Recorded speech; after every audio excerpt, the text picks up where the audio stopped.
नमस्कार साथियों, आज फिर से स्वागत है आपके अपने यूट्यूब चैनल राम राजा जीएस पॉइंट पर।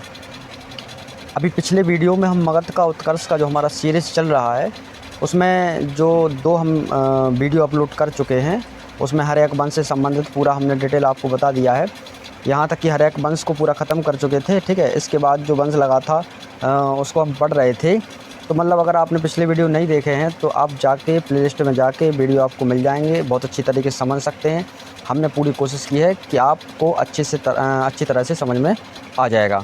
ठीक है, आज हम पढ़ने वाले हैं मगध का उत्कर्ष का जो अंतिम टॉपिक है ना, उसके बारे में हम चर्चा करेंगे। ठीक है, तो चलिए हम चलते हैं। कल जो हमने पढ़ा था हर्यक वंश का जो अंतिम राजा हुआ करता था जिसका नाम था उदयन या उदयभद्र के बारे में हम पढ़ रहे थे कल। ठीक है, वो हर्यक वंश का अंतिम राजा हुआ करता था। ठीक है, तो अंतिम राजा होने के कारण जो उदयभद्र उस समय मगध का अंतिम राजा था, तो एक प्रकार से जो हर्यक वंश चल रहा था वो प्रत्यहंताओं का वंश चल रहा था।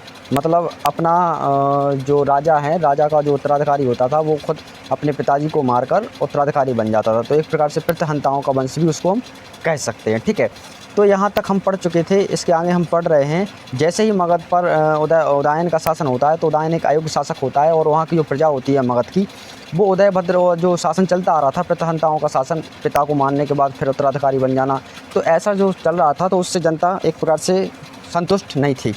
तो जनता ने एक दूसरे वंश की स्थापना कर दी थी। उसका नाम आ जाता है, जैसे हम कह सकते हैं, शिशुनाग वंश। शिशुनाग वंश की जो स्थापना है, तो स्थापना आप देख सकते हैं लिखा है 412 BC से 394 BC तक इनका शासनकाल चला। ठीक है, इसके बाद देखते हैं इस वंश का जो संस्थापक है उसको शिशुनाग कहा जाता है ना। इस वंश का संस्थापक शिशुनाग था। शिशुनाग वंश का संस्थापक शिशुनाग ही था। इसकी सबसे बड़ी विशेषता ये है कि इसने जो अवंती एक साम्राज्य था, इसके बाद एक वत्स साम्राज्य हुआ करता था, इन दो साम्राज्य को मगध में मिला लिया था जो पहले मगध में नहीं मिले थे। ठीक है, तो इसका जो साम्राज्य था वो अच्छा विस्तार भी इसने किया, साम्राज्य का युद्ध लड़के विस्तार किया। इसके बाद इसने एक सबसे बड़ा कार्य ये किया कि इसकी जो राजधानी हुआ करती थी मगध की, उसका नाम था पाटलिपुत्र, उसको बदलकर इसने राजधानी को वैशाली बना लिया। यानी इसने अपने शासनकाल में राजधानी को परिवर्तित किया और पाटलिपुत्र से बदलकर कहाँ पर आ गया, वैशाली आ गया। यानी वैशाली इसने अपनी राजधानी स्थानांतरित कर ली। तो ऐसा पूछा जाता है शिशुनाग वंश के राजा जो थे शिशुनाग, इन्हें अपनी राजधानी बदलकर कहाँ बनाई, तो हम कह सकते हैं पाटलिपुत्र से स्थानांतरित करके वैशाली बनाई। ठीक है, इसके बाद हम कह सकते हैं कि इसका जो उत्तराधिकारी हुआ जिसका नाम था कालाशोक या ककबर्ड, है ना। दो प्रकार के नाम इसके चलते हैं, कालाशोक या ककबर्ड। तो इसका जो शासन टाइम पीरियड है वो 394 BC से लेकर 366 BC तक। ठीक है, तो कह सकते हैं कि इसके शासनकाल में एक सबसे पहले हम आपको बात बता दें कि 483 जो BC है, इसका आपको सन याद होगा, शायद हमने पहले बताया था कि 483 BC में गौतम बुद्ध की मृत्यु हुई थी। गौतम बुद्ध की मृत्यु होने के बाद 483 BC में सबसे पहली बौद्ध सभा का आयोजन हुआ था और वो कहाँ हुआ था, पाटलिपुत्र में हुआ था। वो किसके शासनकाल में हुआ था, अजातशत्रु के शासनकाल में हुआ था। लेकिन इसकी दूसरी जो बौद्ध सभा थी उसका आयोजन 483 के 100 साल बाद यानी 383 BC, है ना। तो 383 BC का जो टाइम पीरियड है वो अशोक यानी कालाशोक के शासनकाल में आता है। तो यहाँ से याद रखना कि कालाशोक के शासनकाल में ही द्वितीय बौद्ध सभा का आयोजन हुआ था और वो कहाँ हुआ था, वो उसको वैशाली में किया गया था क्योंकि राजधानी स्थानांतरित थी, वैशाली थी। लेकिन इसके बाद क्या होता है कि ये अपनी राजधानी को पुनः स्थानांतरित करता है और वैशाली से कहाँ ले जाता है, फिर पाटलिपुत्र ले जाता है।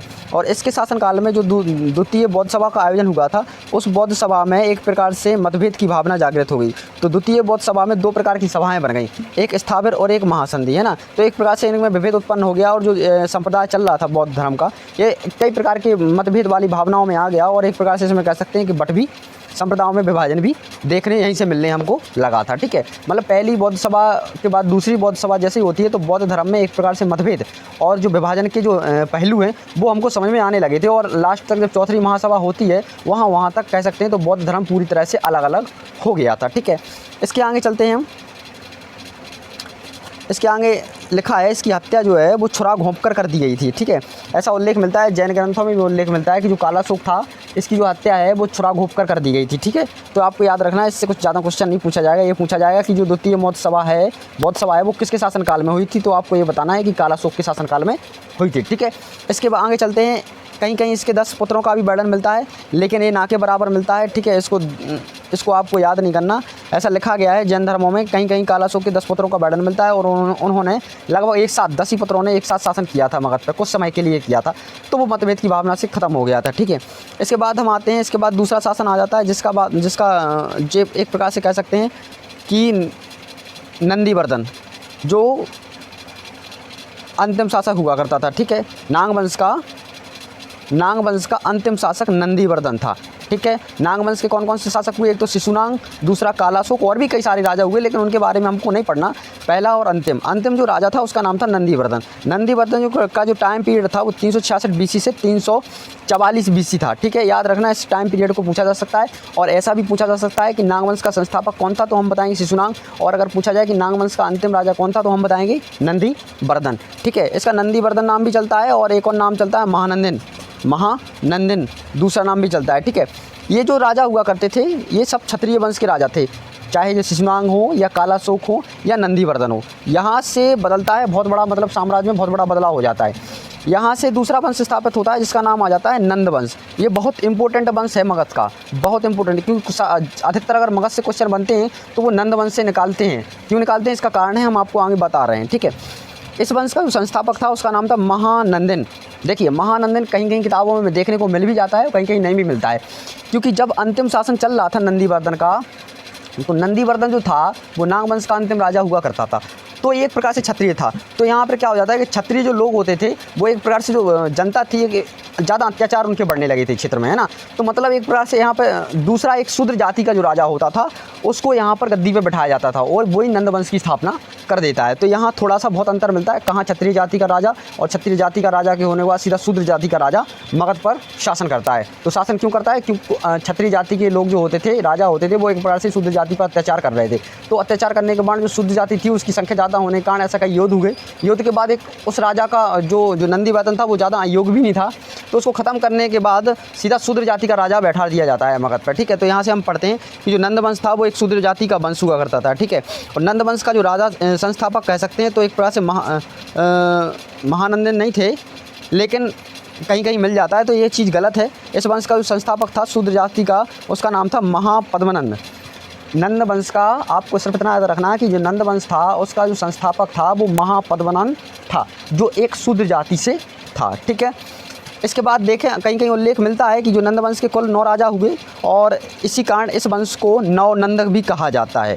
ये बहुत इंपॉर्टेंट चीज़ है, नवनंद किस वंश को कहा जाता है, तो हम बताएं कि नंद वंश को नवनंद वंश भी कहा जाता है। लेकिन ज़्यादा आपको 9 राजाओं के बारे में नहीं पढ़ना है, आपको सिर्फ इतना रखना कि इसमें 9 राजा हुए। पहले देख लो, एक आध और राजा के बारे में हम देख लेते हैं, इसके बारे में नंद वंश को ख़त्म कर देते हैं, ठीक है। इसका अगर कहा जाए तो इसके बाद जो राजा बैठता है जिसका नाम होता है महापद्मनंद, मतलब कि नंद वंश का संस्थापक भी कहते हैं महापद्मनंद को, और नंद वंश का पहला राजा भी महापद्मनंद हो जाता है, ठीक है।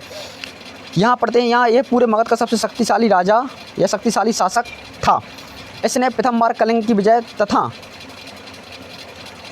तथा वहाँ एक नहर भी खुदवाई थी। देखिए, ये जो राजा था मगध साम्राज्य का, ये शूद्र जाति का राजा था, हम पहले ही आपको बता रहे हैं शूद्र जाति का राजा था। और इसने सबसे पहले कलिंग जो एक उड़ीसा वाला क्षेत्र है वहाँ पर विजय का सबसे पहली विजय का ऐसा उल्लेख मिलता है कि सबसे पहली विजय इसने प्राप्त की थी। इसके बाद मौर्य साम्राज्य में अशोक भी आएगा, अशोक ने भी कलिंग पर विजय की थी, लेकिन वो हम बाद में चर्चा करेंगे। अभी हम सिर्फ इतना पढ़ रहे हैं कि मगध साम्राज्य चल रहा है, हर्यक वंश हो गया और इसके बाद नाग वंश हो गया, इसके बाद कह सकते हैं हम नंद वंश, इनके बारे में हम पढ़ रहे हैं। तो नंद वंश जो मगध साम्राज्य में चल रहा था उस वंश का सबसे पहला राजा हुआ जिसका नाम था महापद्मनंद, जिसने उड़ीसा के कलिंग पर विजय प्राप्त की थी। और इसका उल्लेख अगर हम पूछा जाए तो कहाँ मिलता है, तो इसका उल्लेख मिलता है हाथी गुम्फा अभिलेख में, है ना। जो खारवेल एक राजा हुआ करता था जिसने बनवाया था हाथी गुम्फा अभिलेख, ठीक है, वहाँ इसका उल्लेख मिलता है। तो आप समझ सकते हैं कि कलिंग विजय का सबसे पहला जो उदाहरण है वो महापद्मनंद को मिलता है। और कहाँ से इसका उल्लेख मिलता है, हाथी गुम्फा अभिलेख से मिलता है। पुराणों में महापद्मनंद को सर्वक्षत्रात्मक कहा जाता है, यानी कि क्षत्रियों का नाश करने वाला, ठीक है। ऐसा क्यों है? ऐसा इसलिए है कि जो पहले नाग वंश के जो राजा हुआ करते थे वो क्षत्रिय थे, और वो क्षत्रिय थे तो जनता जो थी उन पर बहुत बड़े स्तर पर अत्याचार भी करते थे। तो अत्याचार करने के बाद जब महापद्मानंद राजा बना तो उसने ये सोचा था कि हम क्षत्रियों का विनाश करेंगे, बिल्कुल जड़ से ख़त्म करने वाले हैं, है ना, ऐसा उसकी सोच थी। तो वो ही करता था वो, मतलब एक प्रकार से कहें तो इसको कहा भी जाता है सर्वक्षत्रात्मक। ऐसा क्वेश्चन बनता है किस राजा को सर्वक्षत्रात्मक कहा जाता है, तो हम बता सकते हैं महापद्मानंद को, यानी क्षत्रियों का नाश करने वाला। तथा इसका एक दूसरा नाम भी चलता है भार्गव। इसके अलावा इसका एक परशुराम का अवतार भी इसको कहा जाता है ना। तो ये सारी चीज़ें आपको याद रखना है कि इससे ज़्यादा क्वेश्चन यहाँ से निकल के आते हैं कि महापद्मानंद को क्या कहा जाता है, किसकी उपाधि दी गई थी। अगर उपाधि की बात करें महापद्मानंद को तो यहाँ उल्लेख मिलता है कि महापद्मानंद को एक राट और एक छत्र की उपाधि दी गई थी। एक राट और एक छत्र की, मतलब कि एक राट और एक छत्र की उपाधि इसको दी गई थी। बहुत इंपॉर्टेंट क्वेश्चन है, यहाँ से कई बार क्वेश्चन पूछे गए हैं, ठीक है। तो आपको इतना याद रखना कि जो मगध वंश का नंदवंश था, मगध साम्राज्य पर नंदवंश जो शासन कर रहा था, उसका सबसे शक्तिशाली और सर्वाधिक जो क्षेत्र विस्तार की नीति से कह सकते हैं कि सबसे शक्तिशाली राजा कौन था, महापद्मानंद हुआ अभी तक के राजाओं में, ठीक है। अगर शंकराचार्य का नाम आपने सुना होगा, व्याकरणाचार्य हैं एक, जिनका नाम है पाणिनि। पाणिनि का आपने नाम सुना होगा, इतिहासकारों में लिखा होता है। पाणिनि जो एक व्यक्ति थे वो एक प्रकार से महापद्मानंद के मित्र हुआ करते थे। उनकी एक पुस्तक है जिनका नाम है अष्टाध्यायी, उनकी एक पुस्तक है जिसका नाम है अष्टाध्यायी। अष्टाध्यायी में उन्होंने लिखा है कि जो महापद्मानंद था, देखो वो मित्र थे तो स्वाभाविक चीज़ें उनकी किताब में उनके बारे में अच्छे से विस्तार लिखा होगा। किसके बारे में? महापद्मानंद के बारे में।